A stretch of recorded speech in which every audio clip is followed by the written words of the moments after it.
What is the most memorable part of every single main GD level? First off is Stereo Madness, and I feel like this one's a little bit too obvious. The first jumps is what every new player sees, even on the website, and it's probably their first level they'll complete, unless they quit and do Back on Track. The next one is Back on Track, and after a bit of thinking I decided those 3 yellow pads that you jump over to avoid the spikes, because they're just what you think of. In Poltergeist, I'd say it would be the main ship part, because it's so different from the rest of the level, even background colour changes.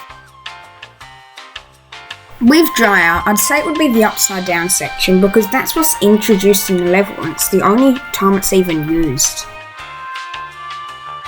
Base after base would be the part where the screen fades to black, not because it's particularly memorable, but just because it's the most memorable part. The level's kind of forgettable.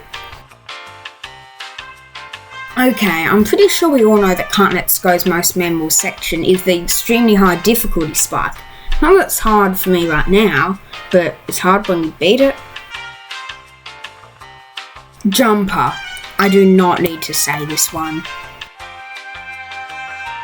I'd say Time Machine's one is when they introduced the most useful and most used feature in the whole game. With Cycles, it's probably the boss section. Everyone just recognises it, especially the impossible timing, which is in fact a frame perfect. Do not listen to them.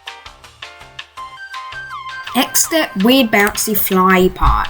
You know, those pads really don't need to fling you.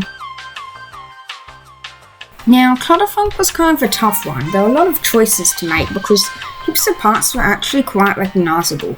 I ended up deciding on a mini cube, but it's probably a lot of different ones. You have reached the halfway point in the video where I make half of my viewers click off because of this extremely annoying subscribe plug.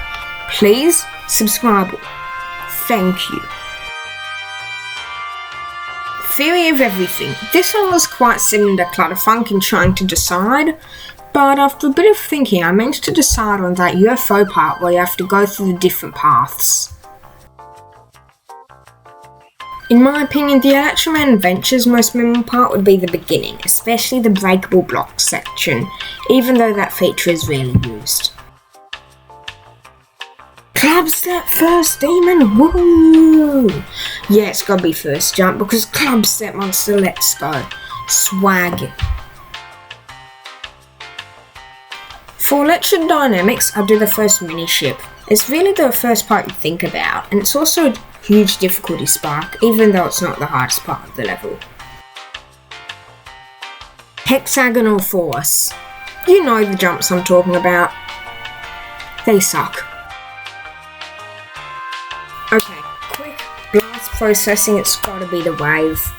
It's so iconic, used in heaps of random Wave Mix games. When I say games, I'm confusing myself. With Theory of Everything 2, I'd say it would be that first mini ship part where with the Club Step blocks. You know those blocks. Yeah, in the corner.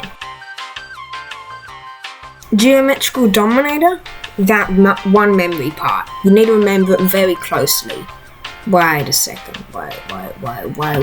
What video am I doing again? Hardest level in the game, deadlocked, and I would say it is the difficulty Spark Wave. That is just so memorable. It's got the faces and everything. Finger Dash. Spooder. Correct.